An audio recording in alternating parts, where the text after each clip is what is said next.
अस्सलाम वालेकुम। आज का व्लॉग है चांद पे कब्ज़े की जंग के ऊपर, जिसे मून रेस भी कहा जाता है और जिसमें अमेरिका सबसे आगे था। अब चाइना उसके मुकाबले में आ गया है और बेसिकली ये अमेरिका और चाइना की जंग है। लेकिन इंडिया को भी आपने नज़रअंदाज नहीं करना और रशिया का भी नहीं करना। लेकिन इन सबसे पहले एक पाँचवा प्लेयर भी है जो चांद को पहले ही बेच के खा गया है।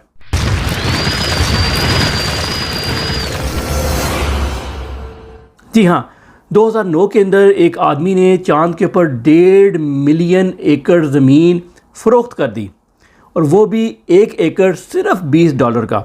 और उसमें अमेरिका के बड़े बड़े नामी ग्रामी इवन पुराने सदर भी शामिल हैं जिन्होंने वो ज़मीन चांद पे ख़रीदी। लेकिन एक मुआहदा है, इंटरनेशनल मुआहदा है, जिसके तहत कोई भी एक्स्ट्रा टेरेस्ट्रियल कोई भी ऑब्जेक्ट है, चांद है, सन है या कोई भी और सियारा या सियारचा है, उसके ऊपर कोई भी मुल्क अपना कब्ज़ा नहीं कर सकता, उसको अपनी मलकियत डिक्लेयर नहीं कर सकता। लेकिन अमेरिका का ये बयान कि अगर हम पहले ना गए तो चाइना पहले पहुंच जाएगा, तो वो वहाँ पर कब्ज़ा कर लेगा। और हो सकता है ऐसे इलाके में जिधर वहाँ पर कोई मादनियात डिस्कवर हो जाए या पानी, जिसके बहुत ज़्यादा चांसेस हैं। और मून की डार्क साइड के ऊपर जो चाइना ने चैंगसिस जो 1 जून को भेजा था और 55 डेज़ वहाँ पर अपना मिशन मुकम्मल करके वहाँ से चांद से 2 किलोग्राम अपने साथ चांद की मिट्टी और नमूने मुख्तलिफ़ चीज़ों के लेके आया है। और वो चाइना में मंगोलिया रीजन है, उस रीजन में वो लैंड कर गया है और उन्हें वो सैंपल बाहिफाजत मिल भी गए हैं।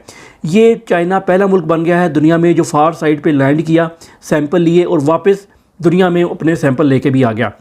अब चाइना का इसको लेके ऑब्जेक्टिव हैं 2030 के और 2035 के, जबकि अमेरिका ने ऐलान किया है कि वो 2025 में चांद के ऊपर एस्ट्रोनॉट लैंड करवाएगा। अब और तो कोई कब्ज़ा करे ना करे, अमेरिका अगर पहले पहुंच गया चांद पे तो वो तो ज़रूर कब्ज़ा करेगा। और इसी की एक कड़ी आप इससे मिला सकते हैं कि डोनाल्ड ट्रंप का जो दौर था उसमें इन्होंने स्पेस फोर्स बनाई थी। I'm hereby directing the Department of Defense and Pentagon to immediately begin the process necessary to establish a space force as the 6th branch of the armed forces. That's a big statement. और आए दिन आप senate की hearing सुनते हैं जिसमें कहा जाता है कि एलियंस दुनिया में भी मौजूद हैं और हमें उनसे मुकाबला थ्रेट है। इस थ्रेट को यूज़ करते हुए हो सकता है चांद को वेपनाइज कर दिया जाए, क्योंकि ये भी एक थ्रेट मौजूद है कि जिस तरह स्पेस को वेपनाइज किया जा रहा है, मुख्तलिफ नॉर्थ कोरिया के ऊपर शक किया जा रहा है, चाइना के ऊपर अमेरिका शक कर रहा है, और हालांकि जो जिस पर शक कर रहा होता है वही असल काम कर रहा होता है। इसमें एक जो बहुत ख़तरनाक हथियार का इस्तेमाल किया जाने का इंकशाफ हो रहा है कि उसके ऊपर शायद वर्किंग हो रही है। वो ये है कि एक रॉड्स की तरह के स्टील के, यूरेनियम के, हार्ड मटेरियल के रॉकेट बनाए जाएंगे जिनमें कोई फ्यूल नहीं होगा, लेकिन वहाँ से स्पेस से उनको लॉन्च किया जाएगा। तो ज़मीन की कशिश की वजह से वो इतनी स्पीड से जहाँ भी गिरेंगे वहाँ पर इतना बड़ा धमाका करेंगे कि उसके लिए एटम बम भी कम पड़ जाएगा। $1 मिलियन क्वेश्चन ये उठता है कि अमेरिका, चाइना ये अरबों डॉलर क्यों खर्च करते हैं स्पेस में जाने के लिए, इससे इनको क्या मिलेगा? जी हाँ, जितनी भी टेक्नोलॉजीज़ आप यूज़ कर रहे हैं, जैसे अमेरिका ने 70s में वॉयेजर 1 और वॉयेजर 2 जो भेजा था स्पेस के अंदर, वो अभी भी इनको सिग्नल भेजता है और वो निज़ाम शमसी से बहुत दूर आगे निकल चुका है और पहला ह्यूमन ऑब्जेक्ट है जो कायनात में बहुत दूर तक जा चुका है। अब उसका सिग्नल आने में कई दिन लग जाते हैं उधर तक आने में। लेकिन पॉइंट यह है कि 70s में तो ऐसे सिग्नल होते थे कि जो एक जगह से दूसरी जगह जा ही नहीं सकते थे, ज़मीन के गिर्द भी वो पूरा सिग्नल दूसरे मुल्क में नहीं जा सकता था। तो ये अभी तक वहाँ से सिग्नल कैसे आ रहा है? जी हाँ, जितनी भी टेक्नोलॉजीज़ आप मोबाइल की, इंटरनेट की देख रहे हैं, वो ज़्यादातर बनी हैं मिलिट्री मिशन के लिए और स्पेस मिशन के लिए। इन चीज़ों में तहकीकात होती है, उनसे जो टेक्नोलॉजी बनती है उनको बाद में यूज़ किया जाता है कुछ सालों बाद, 15-20 सालों बाद, ह्यूमन के लिए, आम जनरल पब्लिक के लिए। तो इसीलिए अमेरिका आगे है कि उसने आज से 20 साल बाद चीज़ें जो हम देखेंगे ना, वो टेक्नोलॉजी अभी भी वो यूज़ कर रहे हैं अपनी स्पेस टेक्नोलॉजी के अंदर। और तालीम और स्पेस पे जो ख़र्चा होता है वो ख़र्चा नहीं होता, वो इन्वेस्टमेंट होती है। और अमेरिका को काउंटर करने के लिए रूस ने और चाइना ने मिलकर एक प्लान बनाया है जिसके तहत वो 2030 और 2035 तक इंटरनेशनल लूनर रिसर्च स्टेशन कायम करेंगे। जिस तरह ज़मीन के मदार में इंटरनेशनल स्पेस स्टेशन मूव करता है, लूनर रिसर्च स्टेशन भी बनाया जाएगा। हो सकता है वो चांद के मदार की बजाय चांद के ऊपर ही बनाया जाए, और वहाँ उसका मकसद एक तो चांद की आबो हवा पर नज़र रखना, दूसरा वहाँ पर जो रिसर्च होगी उसके इक्विपमेंट को वहाँ रखना। वहाँ पर 2030 में अमेरिका 2025 में अपने एस्ट्रोनॉट लेके जा रहा है, चाइना ने 2030 में अपने एस्ट्रोनॉट लॉन्च करने का ऐलान किया कि वो चांद पे लॉन्च करेगा। उनके लिए वहाँ पर पहले से ही खलाबाज को सर्वाइव करने के लिए जो भी ज़रूरतें ज़िंदगी होती हैं, हवा, पानी, खाना पीना और साइंस के इक्विपमेंट, वो सारी चीज़ें वहाँ पर मौजूद होंगी। लेकिन इसमें एक थर्ड डिमेंशन भी है। एक प्लान ये किया जा रहा है, आप सोचते होंगे, मैं भी सोचता था कि मार्स पे जाने की सबको पड़ी है, लेकिन चांद पे कोई नहीं जा रहा, दोबारा कोई नहीं गया अमेरिका के जाने के बाद। अब ये चाइना का प्लान सामने आया कि वो चाह रहे हैं कि जो हम ये स्पेस स्टेशन बनाएंगे चांद के ऊपर, मार्स पे नेक्स्ट जो मिशन हम भेजा करेंगे 2035 के बाद, वो चांद से लॉन्च किया करेंगे। उसमें ख़र्चा कम आएगा। इस तरह वहाँ से चांद की जो है कशिश शक्ल कम है, जिससे रॉकेट्स को लॉन्च करना ईजी होता है। बेसिकली अब दुनिया में दो ग्रुप बन गए हैं।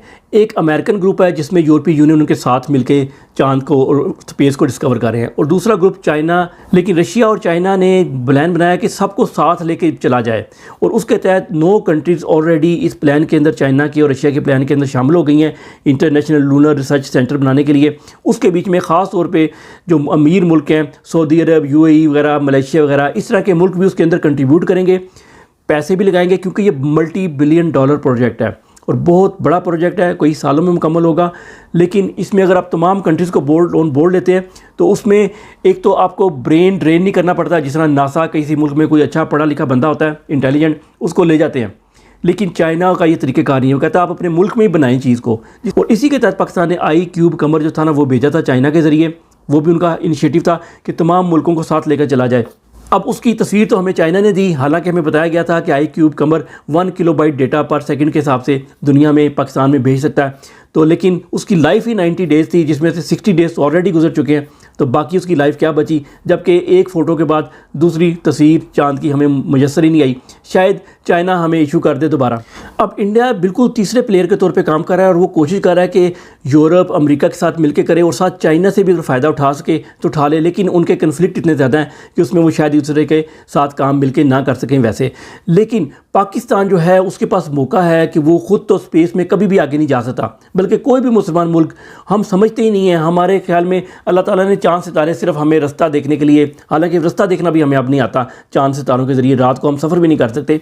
ये बनाए हैं देखने के लिए सिर्फ बनाए हैं, या महबूबा के लिए गज़ल शज़ल नज़म शज़म लिखने के लिए बनाए हैं।